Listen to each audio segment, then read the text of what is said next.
Francis Reyes says, would you rather be in a chamber match, or are you happy that you were wrestling Brock? So would you have rather been in that chamber with all those boys I mentioned earlier, or were you glad to have your own match here with you and Brock?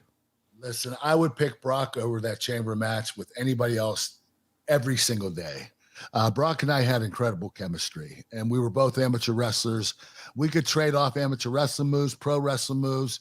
Brock was so easy and versatile to work with.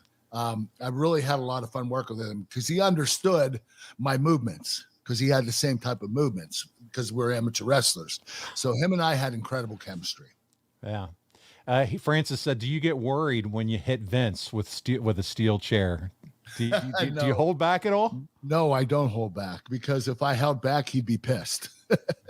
So you're just like, let it fly, baby. He says, listen, lay it in, in that voice, nail me, drive me into the mat. Oh, wow. Now you're talking like Giovanna. That's crazy. So then Charlie wants to know, although all of your matches in the Brock WWE trilogy were great, this is the less talked about or most forgotten match of the three of them. And why do you think it's like that?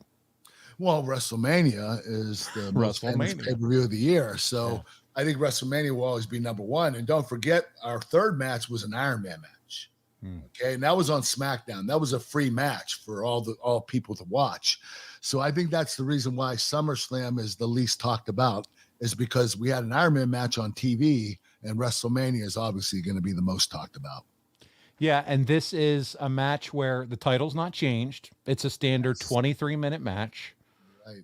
But Iron Man is unique. It's something that's not done often, and it was a televised match, too. Yes, it was, and that's why it was more popular than this match. Matthew, I love this. Matthew Podcast Network, as we see, there's a spinning into a DDT. Beautiful move there. Counter move from you, Kurt, as he was trying to give you the F5. The fans are going crazy, and you two are really putting on a nice show here.